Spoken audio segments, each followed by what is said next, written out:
What's up, Dave? I'm doing good, man. Good morning. Thanks for logging in and hanging out with me for a bit.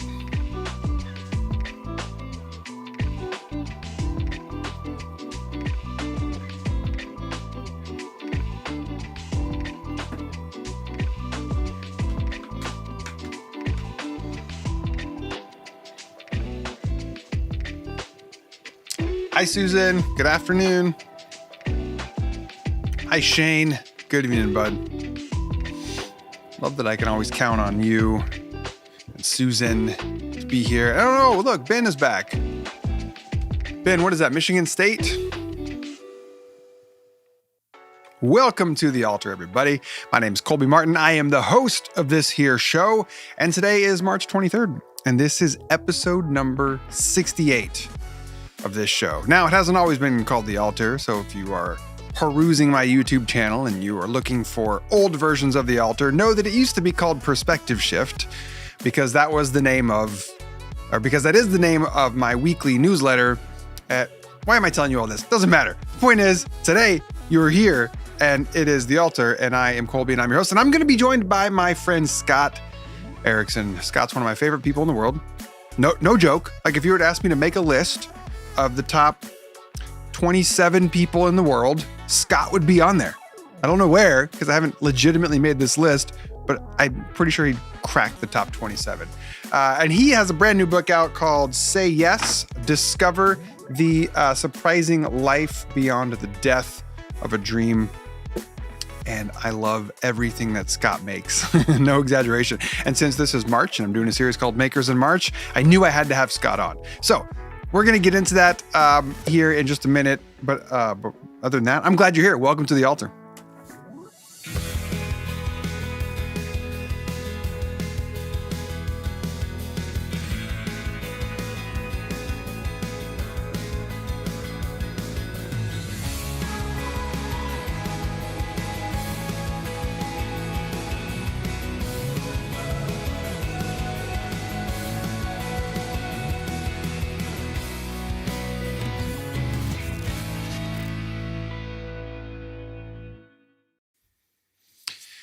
Love it. Welcome to the show, everyone. It's warm here in San Diego. It's going to be it has been a warm week, and I am in this garage where we recently moved to, and it has zero actually it has I think negative insulation, which I think means it's hotter in here than it is outside, and then it's colder in here than it is outside. So I've got this fan on silent mode blowing on me. But it's warm in here. So if I glisten, that is the reason why. Thanks for being here today. Thanks for checking in. I see some of you here. Hi, Fred. Good to have you. Glad you are here. Ben, yes, it is Michigan State. Are you still in the tournament? I don't remember. I filled out a bracket because my brother wanted me to, but I have no idea. I don't know anything about college basketball. I am an NBA person through and through. So I wait till the players get to the NBA and then I learn about them. So I did fill out a bracket, and I think I'm in second place. in the little thing that we filled out. But I don't know, Ben, is Michigan State, are you still in the tournament? Who we got? Jermaine. Hi, Jermaine. Thanks for saying hi. Odette says hi to everyone. Everyone say hi to Odette. Hi, John Dobbin. So glad to have you here. I love that you've been hanging out with me on Wednesdays. I can't remember. You're I think from up north, but I don't know which time zone you're in. So I don't know if it's afternoon for you, but it is for me. Hey, Mike. Glad to have you here, bud. Jermaine's coming in from New Zealand. So we've got a couple people from the other side of the world because Dave is also from over yonder.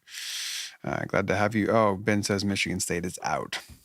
Sorry. No fun. I picked Kentucky as the winner, and they got knocked out in the first round. So bracket busted. Okay, so near Toronto. So it's almost 5 p.m. where you're at, John. Awesome. Well, thanks for spending happy hour here with me at the altar. Whoa, we got Bermuda coming in. So we got Odette from Puerto Rico. We've got Lamont from Bermuda. We've got New Zealand. We've got Toronto. We are international today, folks. How fun is this?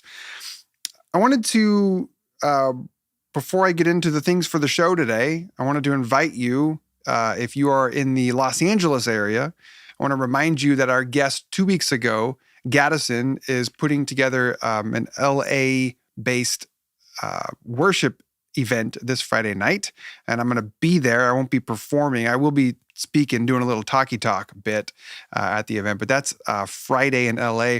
And then if you are a San Diego based individual, I will be leading worship. I'm going to be dusting off my worship leading hat and leading the band to do some music for our church's night of worship this Sunday night. So those are a couple housekeeping things that if you are in the Southern California area and you're looking for an opportunity to worship in safe, inclusive, progressive spaces, you could do it Friday up in LA and then Sunday down here in San Diego.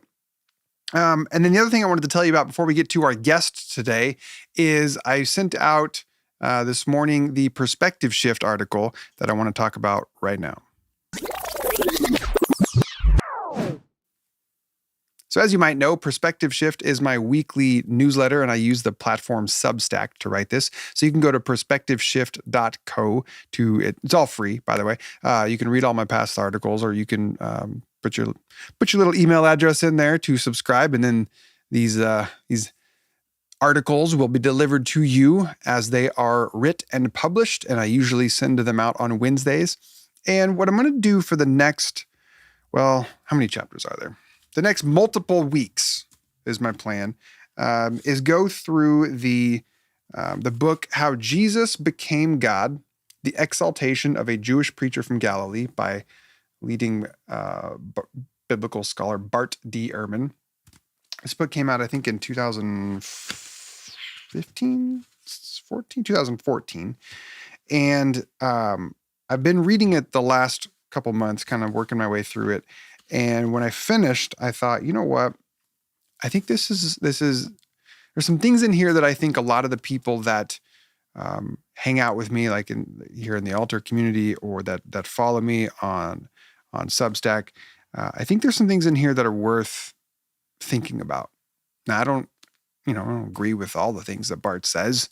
Why would I? Nobody agrees with everybody on all the things.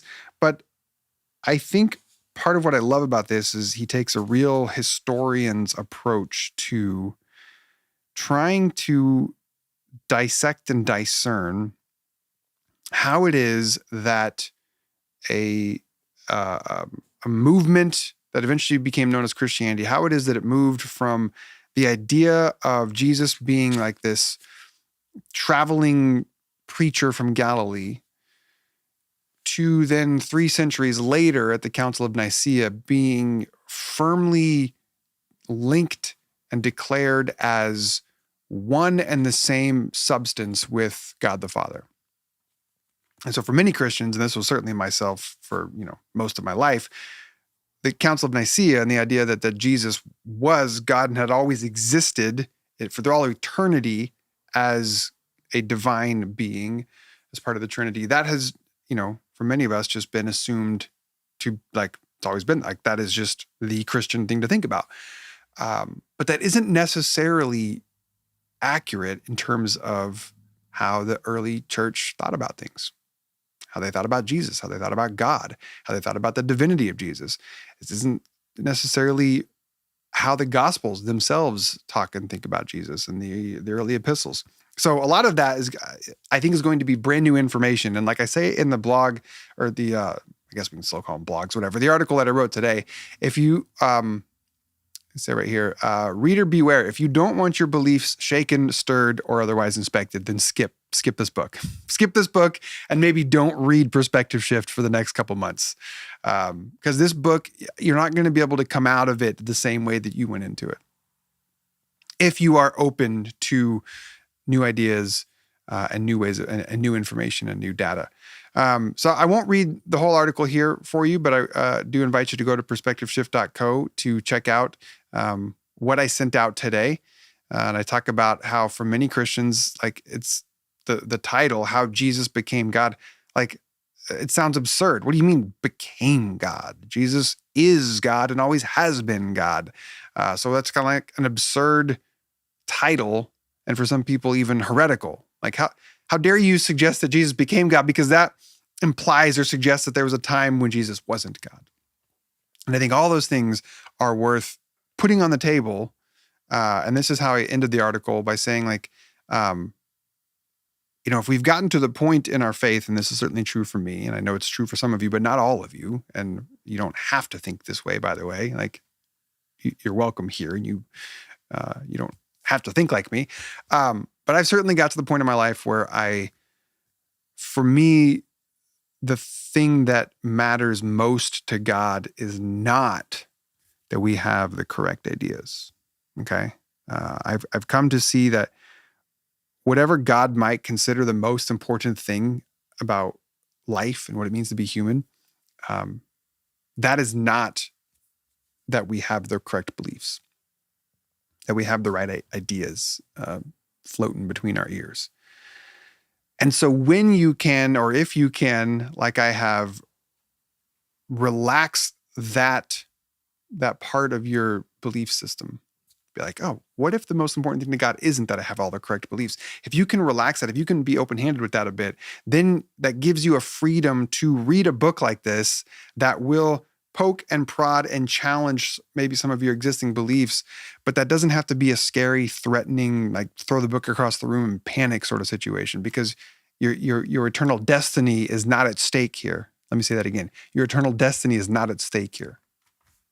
Okay. Anyway, it's a fantastic book. I can't wait to sort of write about it over the few weeks. Like each week, I'll take a chapter and just give a summary of it. So you don't by any means have to buy the book and read it if you're interested in it, but you don't want to spend the money. I'll attempt to kind of walk us through the book together. So anyway, that is over on perspectiveshift.co. And I think it's going to be an eye-opening and an enlightening journey for many, many people. Oh, good. Odette's excited for the series. That's fantastic. You love Bart's work. Good. I love Bart's work too.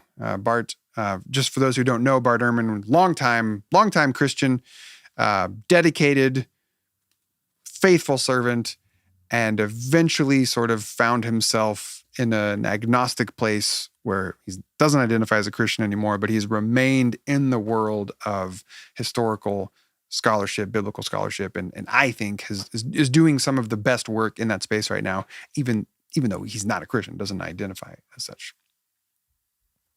Thank you for sharing, Amanda. Amanda says, I just read the article and have to say this whole subject is very new to me. That makes sense. This is something I've been considering myself, my own deconstruction. I'll definitely be following along. Oh, that's fantastic. Thank you. I hope you find it interesting, if nothing else, interesting. Again, you don't have to buy into all the conclusions that Bart makes, but there are some compelling considerations that even as a lifelong Christian and longtime scholar myself, I did not know. I'm like, oh, that's interesting. Not sure what to do with that. All right. I would like to now move into the time in our show where we bring on a guest, and this is my continuation of our series, Makers in March. But more than that, this is my friend. This is my friend. We were friends long before we were people that appeared on podcasts and shows together. So I'm going to show first a little quick 2-minute trailer for Scott Erickson's performance for his show that he created called Say Yes, which eventually was sort of the catalyst for turning it into this book, Say Yes. So here's a 2-minute trailer, and then Scott and I are going to talk about his work. All right. There comes a moment in all of our lives when a dream dies. And a dream isn't necessarily obtaining an object or getting to a certain status. A dream is more about the person you hoped you would be when you got there or got that thing.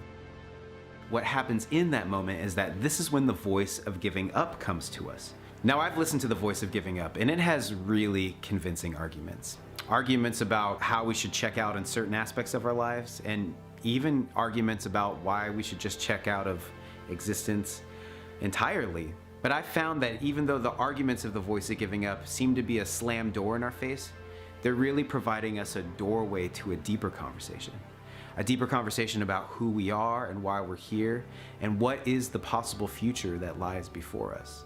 Maybe the ending of something is the doorway to something deeper. Say Yes, a liturgy of not giving up on yourself, is about this conversation, but we do it together. A liturgy simply means the work of the people.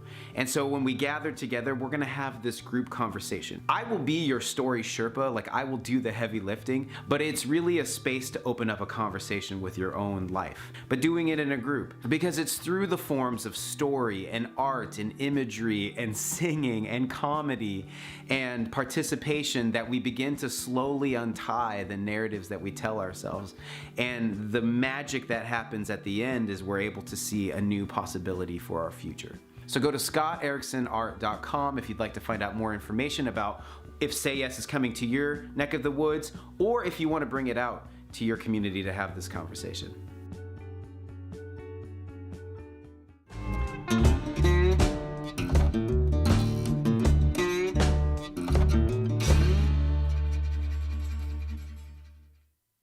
Hey, jazz buddy. Hands. Jazz hands. Those are so jazzy. Hi, Scott. I got the jazziest hands around. I've heard that about you. Mm-hmm. People have said, if you've ever met Scott, one of the first things you'll notice are how jazzy his hands are. Hey, friend. Hi, it's nice to see you. Thank you. It's good to be seen. I haven't watched that trailer in a while. I just would like everybody to know I no longer say story Sherpa. You know, we're not saying Sherpa anymore. Why? Is that not PC? Did I miss that? Well, sure. You could. I know you're not saying this, but like, you know, when people are like, it's not PC. It's because when I used it, I thought Sherpa just meant like occupation, but it actually, that name is associated with a people group. So somebody was like, hey, we're not saying that anymore. And I was like, that totally makes sense. So I now say story porter, which is not as sexy, but I'll say, I'll be your story porter. I will carry the heavy bags of tonight's performance up the long staircase. Got it. See, I didn't even know that about the word Sherpa. I actually thought it was like a dog, a type of animal that like carried things. like a Sharpei, maybe that's a shepherding dog, a Sherpa. I guess I just didn't know what a Sherpa was. Yeah, Sherpa is those wonderful people who help carry the bags up mountains, mostly unlike Mount Everest. All right. Anyways, there you go. Nice to see you. It's hot in Southern California. It's warm and toast. It's not toasty here, but it's nice in Austin. Yeah, you're in Austin. You've been there for a couple years now. Couple years, yeah. And you find it to be? You know what? It's growing on me. I do enjoy it a lot. At first, I had complicated feelings. I still have complicated feelings, but there's some real magical places here, and I like that there's just a lot going on. There's always something happening. Yeah. I would describe Austin as like a little mini music festival at all times. Okay. And we have a couple big music festivals, but there's always just like a little bit of a music festival vibe happening. Okay. There's always like some live music playing somewhere. Like anywhere you go, it's like 18 Bluetooth speakers, a bunch of dogs, every White Claw imaginable, and a fair amount of bikinis and abs, so it's just like things like that. Yeah. Other than the bikinis and abs, that sounds kind of like my hell, Scott. Yeah. Because I don't like White Claw. I've never met a seltzer. I've never met a seltzer that I've liked. I have tried probably a dozen at this point. I want to be committed. Like if I'm going to make a stance against something, I want to make sure I've given it a decent shot. And every seltzer that I've tried just tastes like crappy garbage water to me. Strike one. With you on that. Strike two. Yeah. I really am not a fan of people's Bluetooth speakers. Oh, they never have good playlists. Well, even if they were good playlists, like that's what headphones are for. It's what earbuds are for. Like we go hiking in the trails around here in San Diego, and people are like walking with their little speaker. But like, what are you doing? No one came to walk this trail to listen to your crappy Bluetooth speaker. Stick it in your ears. You go into nature to get away from the radio. Yeah, I know. If anybody's watching and that's you, I'm slightly sorry that I'm judging you so hard, but I don't know. Yeah, I think a loud Bluetooth in the woods is not cool. I think in an urban area, like I do a thing with a bunch of guys where it's a sporting event day. We call it sports balls. It's a long story, but like I do have a portable Bluetooth speaker blaring jock jams the entire time, but that's in an urban environment. I'm not going to like the silent retreat in the woods. It's just an urban environment. Yes. No, And then strike three is the dogs everywhere. Really quick, strike three but that's true here in San Diego. It's one of the only things I don't like about this city is just how many dogs there are. I'm not a dog person. So. I'm just saying, if you don't move to Austin. Okay. I've had to kind of embrace it. I think I could be so mad all the time, or you just go, this is what it's like. It is like ACL happening everywhere. It's just like a little mini music festival in every place. So ACL, isn't that one of like the tendons on your knee, or what do you mean? No. I mean, ACL is Austin City Limits, which is a music festival in the fall, but also its own concert series that happens here. Well, all right. Before we get into talking about your book, two things. One, why don't you turn down the gain on your mic just a bit more? I know we were working on that before the show started. But I think it is all the way at the bottom. Oh, well, it is all the way turned down. I can scoot back. I don't know what's blowing out then. Interesting. You're saying like the mic is turned off pretty much? No, the gain is all the way down. Gain's all the way down. All right. We'll live with it. Oh no, I just lost someone. Dave's unfollowing me because I'm not a dog person. I accept, Dave. I guess I'm not for you. I think dog people, I just wish dog people would be okay for people to not be dog people. Like I have cats. I have two cats. They are the love of my life. So I love those two ladies. But I don't expect everybody to love cats. That's ridiculous. I just think if you have a dog and people don't like dogs, just be like, okay, that's your preference. Yeah. See, are you a dog person? Would you classify yourself as one? Because I just wonder if a non-dog if we have unrealistic expectations. Because I think parents might, like non-parents, be like, can't you just I wish parents would not think their kids are so awesome. But then once you're a parent, you're like, no, my kids are awesome. And everyone should think so as well. I think, there's the formula is if you find love and value outweighs the responsibility and commitment of owning a pet, then you should have one. But I think we've all come across dog owners. Like I just remember this, I lived at this apartment and our apartment was one up and it faced the street. And I just remember this one girl leaving her apartment to let her dog go pee. And the whole time she's just like, no. And I was like, what joy do you have in this animal at all? Why are you doing this to yourself? And I think we've all come across dog owners who are like, you should get your, I feel like I have friends who have, my friends, the Mays, they have two delightful dogs. They're great. I love those dogs. But I just think that we come across people who you should get your stuff together and then get a dog. Like getting a dog isn't going to help you get your stuff together. Yeah. You know what I mean? It's a little cart before the horse. Yes. I think you just see their stuff come out and down.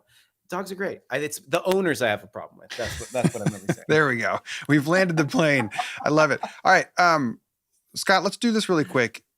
The mic, I want people, especially when I repost this later, I want people to not be distracted. So remember how you had your other mic, first of all, the computer, I think maybe switch back to that. Because I think the way that this one keeps clipping out is going to eventually annoy people. And by the way, I'm fine with this whole moment. Like, I don't care about things that need to be changed in the Guys, middle of this shows. is the real story right now. This is a real living. scene. Was that from what's his name from If it was, 30 it was Rock? accidental. 30 Rock? I just, Okay. just, Mr. it just Jordan, happened. this is living. Okay. How's that? Is that better? Oh, infinitely better. Yeah. Okay, great. I'm not sure what the deal was, but I like this. And now you don't have a giant silver thing coming up into your chestable. Hello, clitoris. Great. Okay, Scott, you and I go way back. Way back.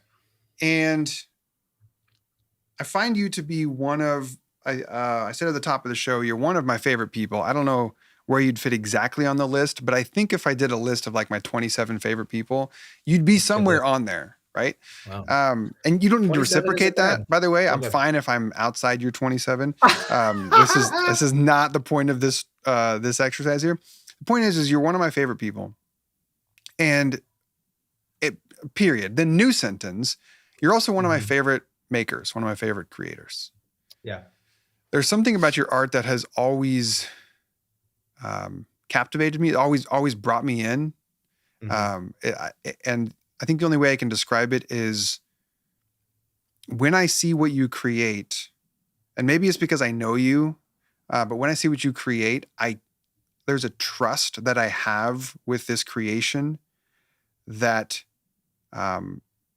not necessarily that the quality is good, although I think your quality is great. There's a trust that I have that there's more than what meets the eye here. And this, I think, is one of, like, I'm not an art connoisseur. I don't read poetry. I don't typically go to or French. Yeah, clearly. But whether it's your Instagram account, the digital art that you create there, or the times where you've created live paintings for things that we've done together, or books that your writings, there's something like I have this sense like, oh, this is going to tell me something if I'm ready to listen. There's something here. Like, I trust that what you have put into it has a depth, has a soul, has a purpose that if I let it speak to me, I can hear something here. I can find something here. That's great. And I love that. I love that about you. I love that about what you make. And so before we get to the book, I wonder if, just as a creator, as a maker, what's that like for you to hear? Because I imagine that you are fully aware that what you put into your art is not going to be what people get out of it. Yeah. Like, you're not like, here's this painting and here's what it means. And this is the one way that you ought receive this. So how have you over the years handled that component of being an artist, putting it out there and realizing once it's out there, I can't really control what people, how they take it. Yeah. I mean, thank you. Those are very kind words. And I'm humbled and honored by them. I'm very aware that art is, one of its functions is that it's an excavation tool. So when a fine question to approach art with is like, what does this mean? But a better one, I think, is like, what is this pulling out of you? What is this bringing to mind? What are you seeing here? And it's engaging you, and it's bringing you into the transformational story. My process is always to go, as a creator, designer, is to enter into a transformational journey, go through the transformation myself. And then in that, constantly confront the cliches and making things and stuff, but always like, this is good, but it could be better. And then getting it to where I'm like, this really, I feel very stirred by this. And then that's when I bring it like front facing and allow others into that journey. So I invite them into that transformational journey after I go through it. So, and then just my own aesthetic style is really, I'm a bit of I'm a trained painter, but I'm influenced by design, which one of the values of design, at least in like symbol making or logo making, is how do we take a really complex idea and bring it into like the simplest thing. So I would say what I see most consistently is usually taking familiar objects and then juxtaposing in some kind of something else that's not supposed to Yeah. be there. Yeah. Which is what creativity is. If you think it, when people go, oh, that's so creative, what are they saying is they're like, we're taking at least two things and bringing them together in a way we've never seen before. Yeah. I'm like, You've oh, I never saw arranged that. pieces of the universe that have always been there. You've arranged Yeah. them in a novel way. How interesting. Yeah. Or yes, that, or bringing, like, for example, like I haven't posted this, but I was doing an illustration. I noticed anytime there's like a sour cream or a salsa or a yogurt, somebody in my family can't fully remove the plastic film on the top, and there's just always like a little ridge of film. And I was like, kept noticing that. And I was like, that's kind of like our vulnerabilities. Like there's always this like thing in our quest, if that's even what you want to do, but our quest or a desire for perfection, getting it right, is like, there's always something you can't fix. And it's just like that little piece that's always there.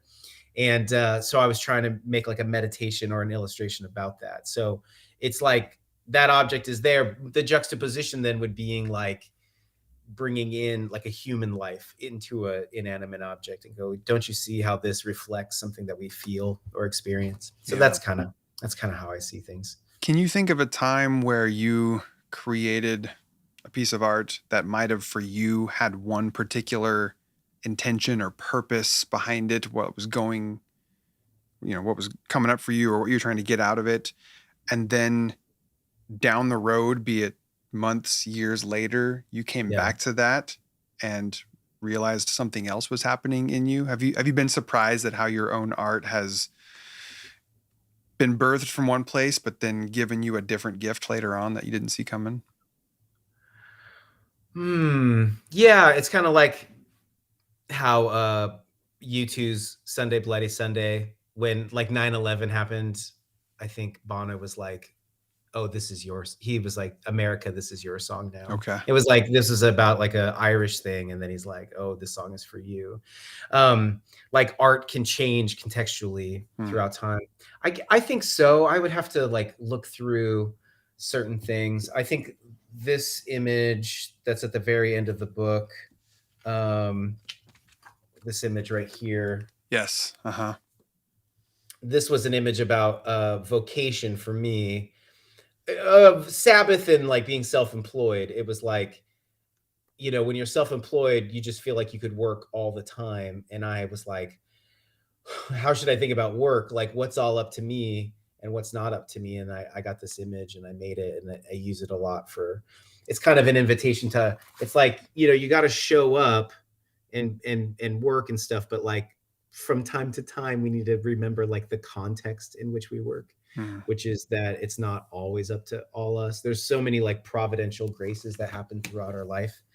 And really, like, I think a Sabbath, I know there's lots of ideas about a Sabbath, but like, it's not just like resting. It's also remembering.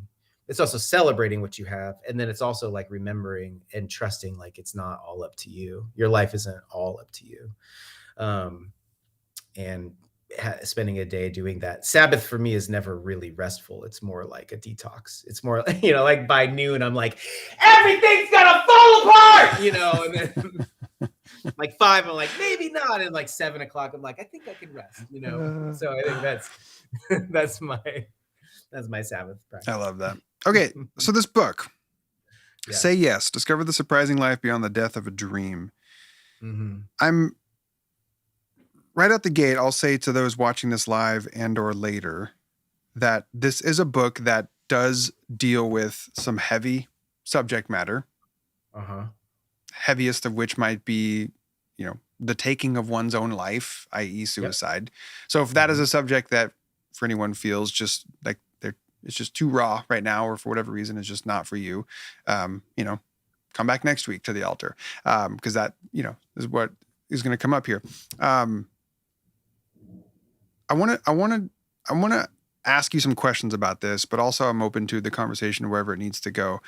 I told you when we were doing the setup here before the show started that I've had a hard time getting myself to read this. And this is not about you, it's about me. Okay? Because I have already said you're top 27 favorite people. So if you're going to make something, I'm going to consume it. I'm going to enjoy it. I'm going to receive it. And the Say Yes show, we hosted one of your performances at our church, Sojourn Grace, a couple of years ago. So I was there and received and enjoyed all that. But I am, I turned 40 in a couple months. So I'm at that classic, like midlife sort of reflective stage of life. The past 2 years has done a real number on the whole world, period, into new paragraph, and myself included, with regards especially to our church, which has been a dream that Kate and I have brought into the world for the last 8 years now. But the last 2 years has done a real number on that in all sorts of ways, with interruptions and some things dying. Anyway, so I'm feeling like super self-reflective these last months and maybe last couple of years in ways that I haven't before. So I'm feeling anxious to read a thing that is about the death of a dream, because I think that might be exactly what I need to confront. Yeah. But that would involve naming some things. And by the way, for anyone watching who's from my church community, this is not like an announcement that Sojourn's dying. This is not the point here. What's happening? I didn't realize it was on this episode. This is not the point here. Yeah. But it does look very different now than it looked 2 years ago, as I'm sure many people's careers and lives have in many different ways. Yeah. So there's not as much a question in there as there is. I'm just wondering what that's like for you to create a piece of art that invites people to really look at some potentially vulnerable things. Yeah. I mean, it says with your guide. It's like with your guide. Little tiny with your guide, Scott Erickson. With your guide. Yeah. And I describe what kind of guide I would like to be. I share a bit of my own story, but really it's in order to just I'll give some context, but I really want to step out of the way and hope you find your story gets excavated in these illustrations and these stories and these meditations. So my friend says 100% of us are not doing okay right now. And there's a lot of truth to that. Like, a lot of things for us didn't work out. Some of us had our careers end, our relationships ended, our plans, things we'd been building just went away. And but what we do know about life is that life has a consistent birth, death, rebirth cycle to it. And I would submit that when we talk about a dream, what we're saying is that a dream isn't necessarily like some object or thing or vacation or place to be. What we're talking about is the kind of person we want to be. Like, it's in that trailer, the kind of person we want to be when we get that object. We think it'll do something to us. And why a dream dies is because a dream is a version of your life, yourself, without any vulnerabilities, without any weaknesses or limitations. And vulnerabilities aren't necessarily our weaknesses or limitations as much as it's our relationship to them. How do we feel about having weaknesses and limitations? Is it something we're ashamed of, afraid of, that we hide away?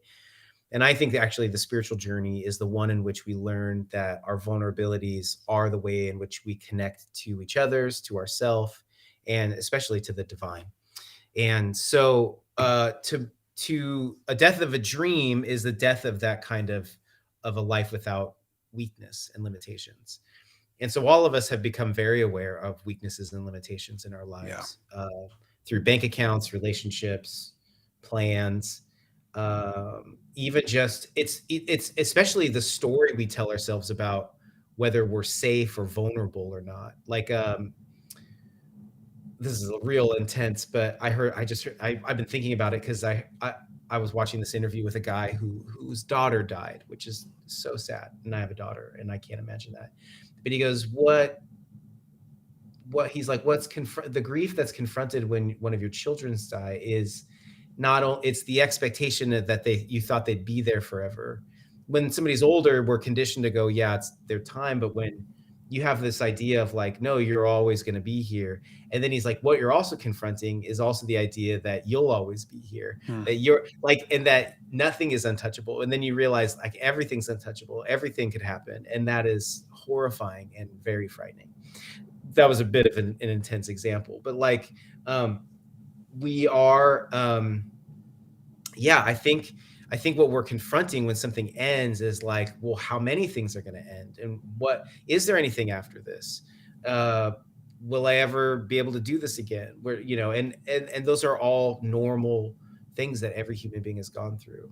My submission is not necessarily how do we stop that from happening. My submission is more of like, well, what does that free you to do then? What is the gift of what is the gift on the other side of a death?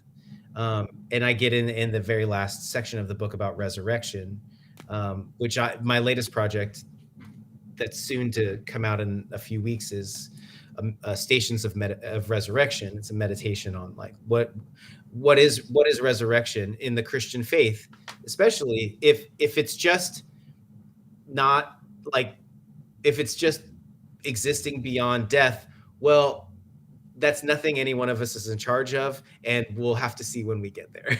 So what do we do with the rest of the time here? Is there any message in resurrection? And from my study and pursuit, I think the gift of resurrection is a whole new perspective. It's what Jesus started his whole ministry at the beginning said. He's just like, you need to think about everything differently. You need to see everything differently. And I think the invitation is, so the surprising life beyond the death of a dream is a different way of seeing everything and walking a path through with your vulnerabilities. I know you for a long time. I know that, you know, maybe not everybody knows that, but like you went through the death of a ministry job where you know, because of your pursuit of God that, and other people, it caused you to get fired. And what, you know, Sojourn would have never come out of that without a death of something. And, you know, and I know like there's everybody who's working in a church has experienced a real hardship during this time, you know, so, but like we could say, well, what does this allow you to do on the other side of that? Maybe it helps us ask questions about how we run things, what's working, what's not working. I think we're all like, I'm doing a guest preaching spot at a church here in town because of a friend, but I was like to the congregation, I was like, look, I don't even know if I want to be doing this anymore. Like, I'm doing this because of relationship, but like, I'm in the process too of going through like these vulnerabilities that I've had to encounter, and heartbreak and unknowing, and I don't feel great about it all, but I'm in a process of transformation. And so I feel like we're getting way off what you're asking, but like, it's all kind of tied into it. No, for sure. No. And I guess like, the book and the show is, so I wanted to like, there's a spectrum of giving up, right? There's a spectrum of giving up. And on that spectrum is suicide, which I know is hard to talk about, but on that spectrum also is like binge watching something every night and not dealing with your life. That's right. Also on that spectrum is like tapping your phone endlessly or opening a bottle to numb the pain you don't want to deal with. Like we can kill ourselves off while still being alive. And I remember having a drink with a friend of mine who is in his 40s too, and I was talking about. I'm not in my 40s yet, Scott. We're almost there. I know, but I remember him saying, we were talking about all this stuff before it was a show, before it was a book, and he was just like, man, he's like, I've had some dreams dies, but he's like, you know what? I don't think I picked those. I don't think I allowed myself to start new dreams. And I think that's the scary thing, because I think because for me in my own existence and dealing with depression and suicide and stuff, I really think that there is this spark of life that comes from tapping into your deep desires, and you have to want something from life. And I think this is the co-creative nature of life that the giver of our lives is inviting us to. And so what happens in the death of a dream is we could shut all that off. And I was trying to create something that was like, yes, something ended, but you're being invited to something deeper. And so don't shut off, go into the deeper thing. About your work, about your identity, about existence, about the divine. And there's all these layers to that. Yeah. I want to go back to something you mentioned about, I appreciate you naming the spectrum, that this isn't just you're going along and life is great, or you choose to give up on, you choose to end your life, right? Your third argument, not to skip ahead a bit, your third argument is we hear the story that dying is better than living. So there is a spectrum there. And I appreciate you naming that all along the way, there are ways in which we can opt to not show up to life.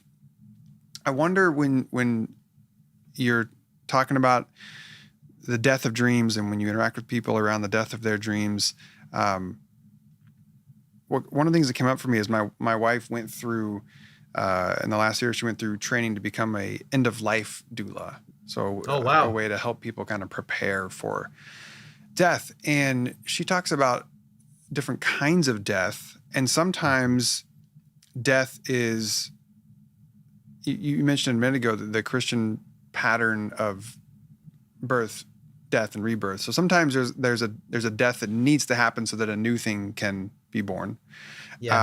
Sometimes there's a death that needs to happen because it's the end of a thing. Like that thing is, it's time for that to be over and be closed. And then there are other deaths that are, it's not time for that. Like this shouldn't be this way. And so you fight like to save the thing because it shouldn't die. So she talked about the three kinds of death. And I wonder, have you in your own work with some of your dreams, as I say those three kinds of dealing with deaths, have you seen yourself in those three different iterations? Have there been some dreams that you've been like, this feels like it's dying, this feels like I could just give up, but damn it, I'm not, I'm gonna fight, and then you had this sort of breakthrough, there it is, or like this thing was great, but it's done and needs to just go away, and this thing needed to die so that another thing could happen. I think so. My particular, what I was getting in touch with when I was around 39 was, I was like, I think my deepest desire is to be much more of like a performing artist than just like a studio working by myself. And so there was a number of things that were happening to me there. One is like akin to Uncle Rico in the movie Napoleon Dynamite. Man, if Coach would have put me in 1982, could have thrown that ball over a mountain, things would have been different.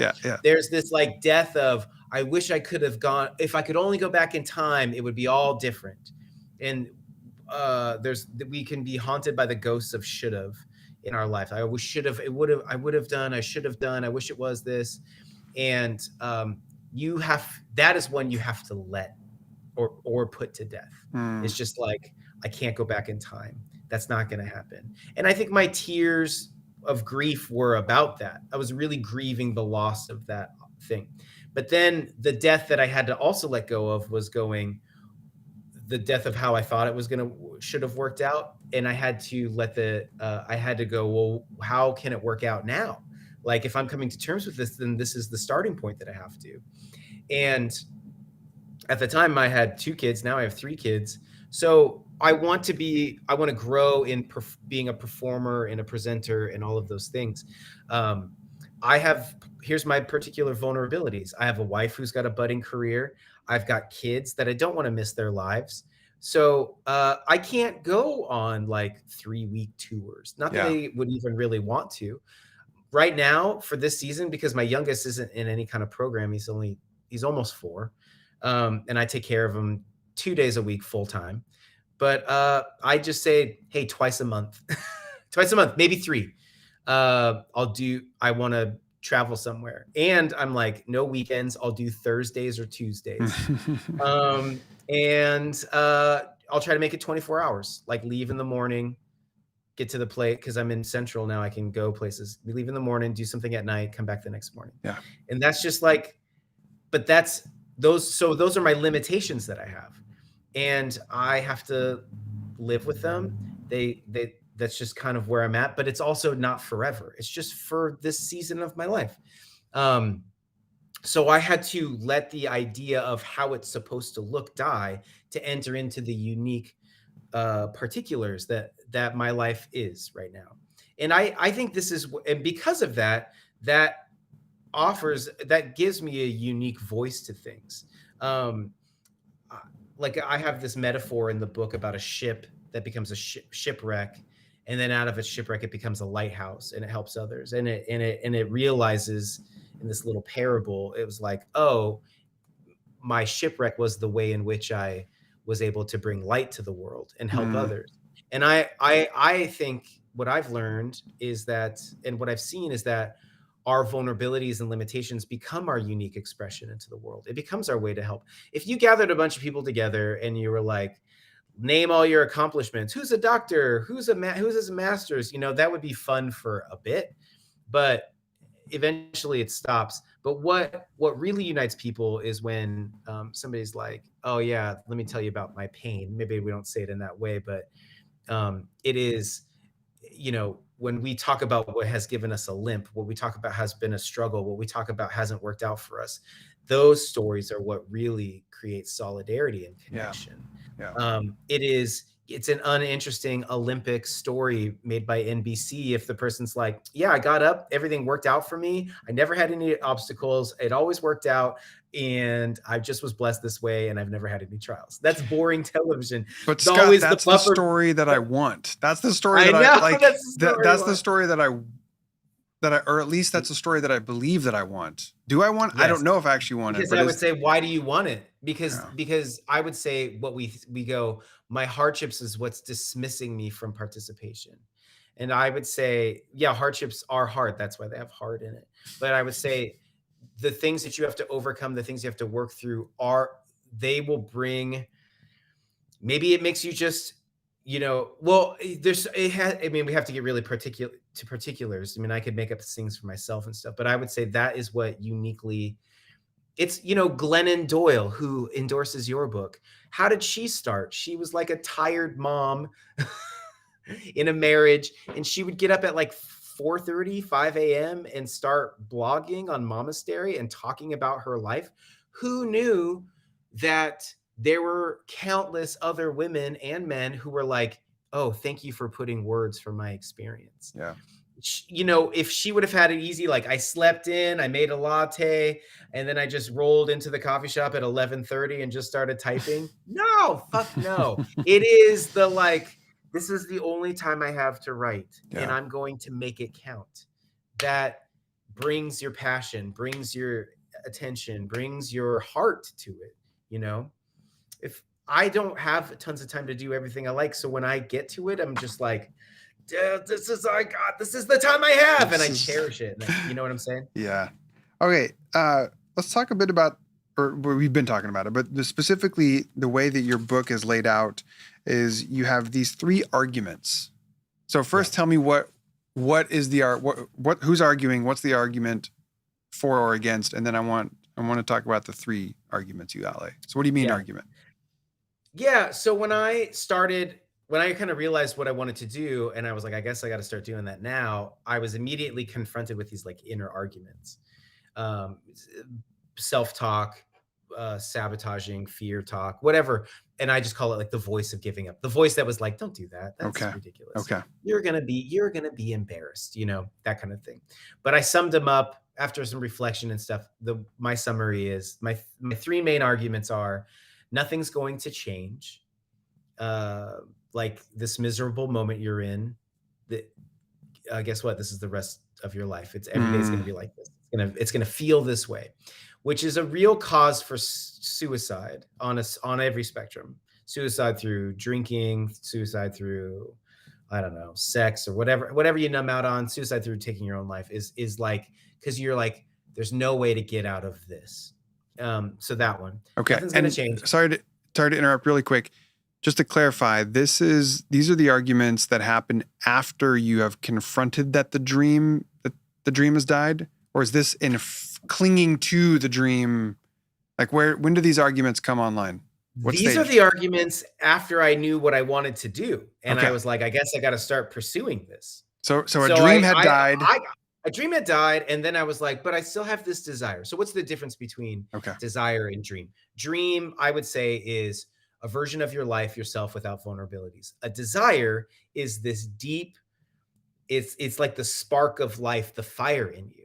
And when I found that, like Saint Ignatius in the 1500s, that actually in my Christian tradition, there was this whole like path of desire where he's just like, God, the giver of your life, speaks the loudest through your desires. Like, you've been given these desires. They take discernment, because desires can lead to flourishing, but also destruction. Like, they're, just because we have desires doesn't mean like every single one is like a fully formed thing. You have to discern it, go into it. What's the thing behind the thing?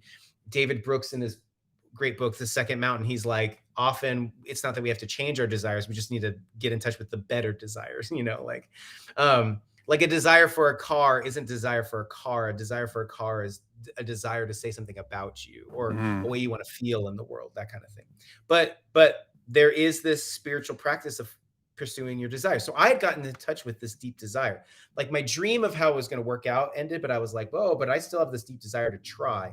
And so as I started walking down that path, I was immediately confronted with these arguments, which was, well, you can't, nothing's really going to change. Like, it's not going to get it. You're going to be stuck with these young kids and your limited ability to do anything. And also, you never went to theater school, and it's too late. You're 40. You can't start something new, and all of that. So that was an argument. And then the next one was like, and I sum it up as like, you suck and you're ugly. You suck and you're ugly, which means like, it's another way of saying you're not good enough, or you don't have what it takes. And you're ugly part is a joke, but it's also like, what you're saying is like, there's something about you that you're not in charge of, that you can't change, that's always going to hold you back. Like, when we make these lists about why I can't do something, it's like, yeah, because I have this thing, or I do this, and so I'll never make it, So like, you suck, you're not good enough, and there's something that you can't change about yourself that's going to keep you. And then the last one was like, it'd be better to give up. It'd better just not to try. So dying is better than living. It's better just to not try than try. And so I had to develop these kind of like, so I read a lot of books, talked to some therapists, talked to friends and stuff like that. But then I kind of developed these phrases I would say to myself. So when I was pursuing the stuff and I could hear the argument starting, I could figure out a counter argument that would shut it down. Yes. And then I developed that into like, so it became a life practice. And then I started talking about it. So it became like a talk. And then I decided to try to make a show out of it. And then a publisher saw it and was like, this is a book. And it is a book, and it is linked in the description below. So it's easy for people to get to. It is a book that I just, again, even though I haven't read the whole thing yet, because I'm getting blocked by that little hangy piece on the sour cream rim. And it's got lots of pictures. So many pictures. Yes. But it is a book that I cannot recommend enough. If you can believe it, and I haven't read it yet, I'm just saying, go get this book. There's a big dinosaur theme. There's a big dinosaur theme. I think it's brilliant. I think your show is brilliant. I think your gift to the world is needed. We need someone like you who has traveled these paths and comes out, or is in the process of coming out on the other side, however you would phrase it. And I'm a translator as an artist, like I'm not a therapist. And puts words and pictures to it so that we can feel seen and feel understood and feel, look, if we want to get out of this a little bit, we've got a little guide. Scott Erickson. Yeah. Thank you. Yeah. Because a lot of the material I read was, great stuff, stories and stuff, but no pictures. And in fact, at the very end, like, what I understood, like at the very end, like I have the practices here and I give these metaphors throughout, but I'm like, maybe you can't remember the statement, the argument, but maybe you can remember like the picture. When you think about when you're confronted this, you can be like, oh, sorry, it's backwards for me. No, it's good for us. I gave away all the answers. Now nobody's going to get the book. No, but that's like, those practices are not things I've accomplished. They are still my practices. Yeah. I'm still trying to pursue things. I'm still trying to move. I'm still confronted with all of these arguments still on different layers. And I have to just go, oh yeah. Yeah. You know, like I would, yeah. I mean, I could tell you the things I'm going through right now, but like, I still have to go, you know, I'm on my way. I can be a contribution. I'm a resurrection. There's something on the other side of this. Like, I want to tour this a bit more this year, but then my goal is to film it and then be done and move on to the next thing. And even that is horrifying. Yeah. To go, well, what's the next thing? Right. And I got to start again. I remember when I was putting this stuff together, because I had a thing called We Are Not Triple Guests. It was kind of like my first one. And this Say Yes was so different from it. And I was just like, oh man, like, is there anything, you know, it's the same argument again. It's so funny. It's how it's cyclical. Like, is there another thing, you know? And yeah, so yeah, these are my practices. These are the things I do in my life. All right. Well, I want to end our time by just reading this list here, because I think sometimes it might be possible that people read a subtitle, discover the surprising life beyond the death of a dream. Yeah. And they might think, well, that probably doesn't really have anything to do with me because I've never dreamed to open a restaurant, or I've never dreamt of publishing a book, or whatever it is. So cool. Yeah. I'll maybe recommend this book to other people, but you have this way of sort of inviting everyone to consider. And I love how you've said it multiple times now, that what if a dream was just a way that we envisioned a life free from vulnerabilities and weaknesses? Like, that, you're gonna come up against that in all sorts of ways. So here's how you your end life, parenting, your whatever job. Like, yeah, I remember when this was being pitched to the publisher, this guy was like, well, so my dream of ice skating didn't work out. And I was like, no. It's not like becoming an NBA player. It's like, how do you think of yourself as like who you are in your job now, or like as a father, or as like like, did you have to give up running because you got in your 40s and your knees don't work anymore? What was the dream about your life that you thought it was going to be like right now? It's so you not say always just like in these, you say the dream that died. Do you know this feeling? Have you had a moment like this? What was your dream that died? Maybe it was to get into a certain vocational track. Maybe it had to do with the person you fell in love with. Maybe it was to enjoy the shape and form of your body. And that dream had to die or is dying. Maybe it was to turn your passion into a career. Maybe it was to maintain a hopeful outlook on life. I really liked that one. To maintain, like, I'm going to be a type of person who, oh crap, never mind. Yeah. Maybe it was the dream of the family you hope to create. How many people have confronted that dream might not look the way they'd always thought? Maybe it was that thing you've been working on for years. Maybe it was the commas in your bank account or lack thereof. Maybe that was me adding.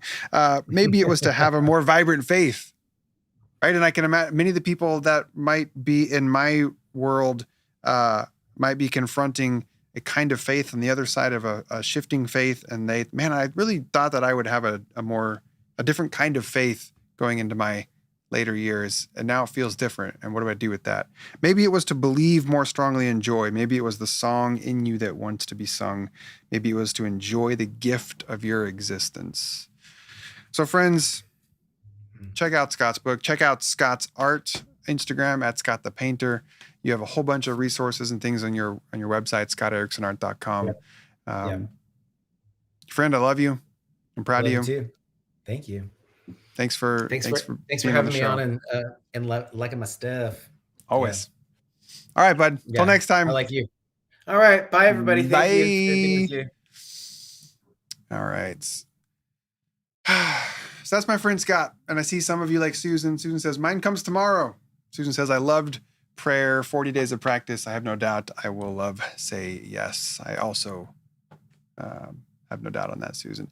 Okay. I'm going to quick pivot before I end the show to something that might feel a bit on topic, but also might not.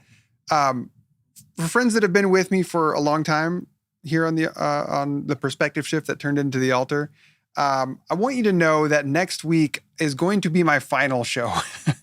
I'm closing down the altar. Speaking of things coming to an end, and I'll say more about this next week, the reason behind this and why I made this decision and what that means.